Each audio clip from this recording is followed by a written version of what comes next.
Welcome to Digital Transformers, the show that connects you with what you need to build, manage, and operate your digital supply chain.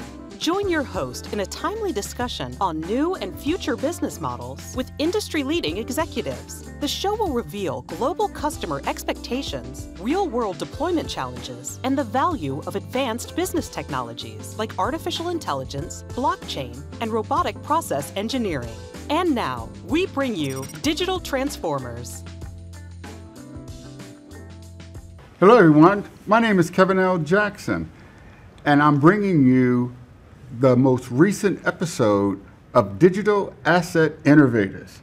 Sponsored by the National DigiFoundry, we highlight the organizations and individuals that are innovating across the digital asset ecosystem. Today, I'm with Alan Seid, a digital asset visionary. Hello, yes. Alan. Thanks for joining me today. Good morning. Good to see you, Kevin. Thank you for having me. Oh, no, it's great to have you here. So, digital asset visionary, and you're from Palau. How you put those things together? Well, you know, I guess it's the value of Palau as an island is always viewed as this great ocean state, marine resources, reefs, forests and jungles, and the indigenous culture. But really one of the most underutilized value or asset of Palau is sovereignty. Sovereignty.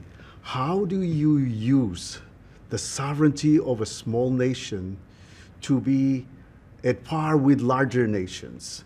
And so it's this love of the value of sovereignty that has led me to blockchain, to digital assets.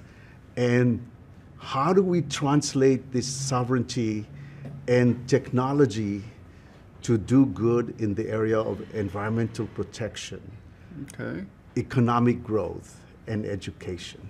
So it's just my teaching as a young man. Don't just fish in the lagoons, go beyond the reef. And that's why I'm here with you.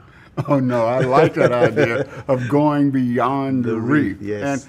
But that's a lot of responsibility, the independence of a nation, being able to take care of the entire population and take on the responsibility of protecting the earth. But I mean, you are threatened with climate change. No matter what people may say, it's something that threatens your livelihood. Well, we see it, Kevin, we see it on our daily livelihood. At first, when the climate change issue, when the rising tide was brought up on, conversation, news media, as a young boy growing up in the lagoons, I said to myself, that's not possible. Nature doesn't change. The high tide and the low tides have always been the same all my life. Right. How can these people say the tide will be higher than when I was 10 years old now? I couldn't believe it because I just felt that the power of the nature hasn't changed for hundreds of years. Why should it change? Why shouldn't it change now? But I started seeing the change, visually seeing the change and seeing the impact, and I said, oh my God, all these things about climate change and what the scientists are saying, the carbon pollution to the planet, they are really having an effect. And it started affecting our livelihood, our taro patches, where on the low islands, you know, the salt water start coming in and destroying the crops. Taro is our main staple and our cultural food. And then you started seeing the coral bleaching and it turned white and people said, oh, very colorful, but it was a sign of dying corals from the rising temperature. So as a person who loves the ocean, I started saying to myself, if I could take some responsibility as one person to educate people and to share our issues with the world, the more of us doing it, the easier it will become to achieve some objectives. And I really have to say, the knowledge of these climate change issues have really become much more widespread than before. Now, the next step, Kevin, and to everyone, what steps do we take to remedy the problem? And what steps do we take using technology, digital assets, blockchain, that can really translate the asset classification, translate the actual measurement of how it's done, and not only become successful scientifically, but how can we make it successful to the point that it affects the lives of the people of the island of Palau and all of the islands of the Pacific? That's the key question. But this is really an innovative way to look at protecting the earth and linking that to digital assets. What was that vision? I mean, how do you think digital assets could help when it comes to the independence of a nation? Well, you know, yesterday I gave that small speech at our conference. Yes. And I talked about the Yap stone money. It's called Rai. And also the Palauans, we have our own stone money. I think you saw the yellow bead on my wife's neck. Right. That is our traditional stone money. And all of these stone money have value that are passed on from generations to generation and perform wedding deeds, funeral deeds. But the value is in the knowledge of where that money came from, how it was brought to the families, and etc. So I jokingly said, you know, you guys talk about blockchain and Ethereum and Bitcoin, but we, the people of Palau and the people of the Yap Islands, we were way ahead of you. We had blockchain long before. The original blockchain. The original blockchain. And so I just said, listen, you know, rather than writing emails and proposals, and rather than have documents stuck some office at the museum or something, why don't we put all of these things in the blockchain so that visibility is there, accountability is there, but the education is accessible to a lot of people. And because technology has come to the islands in the form of fiber optic cable, satellites, we now have access to information. And information is power. So if we can put our reefs, our jungles, our mangrove forest, our issues with the rising tide, eroding beaches, frequent storms, if we can document all of these things and put them on the blockchain so there is visibility, accountability, then it becomes easier for larger countries and people and companies that care to be able to find ways to support. Because as a matter of fact, I don't want to put a blame game with anybody. Right. But we, the island of Palau and Micronesia and the Marshall Islands and the many islands in the Pacific, are all victims of actions that have been taken for 100 years by bigger countries. Yeah, the And industrial the Industrial Revolution, and we have the United States, my friends from Japan, we have China, and they continue to release all this carbon into the environment. Right, right. If we don't wake up as a people of the earth, and the temperature will rise and rise, we are going to be in greater trouble. Yes. And that is why the voice of the island people is so important, because it's the voice of the people that are the most vulnerable. Is that the right word? Yes, vulnerable. Vulnerable to the issue of climate change and rising tide. I just want to add, Kevin, because I get a little emotional about this. This is important. When you kill a coral because the temperature went up, you didn't just kill a coral. You killed an ecosystem, because that coral was home to small fish, to small shrimps, to clams, Yes. that are connected to this larger fish, and on and on. So it's all very connected. And so I say the blockchain, the technology, the digitization of these assets is a really important way to preserve these assets, but at the same time provide solutions.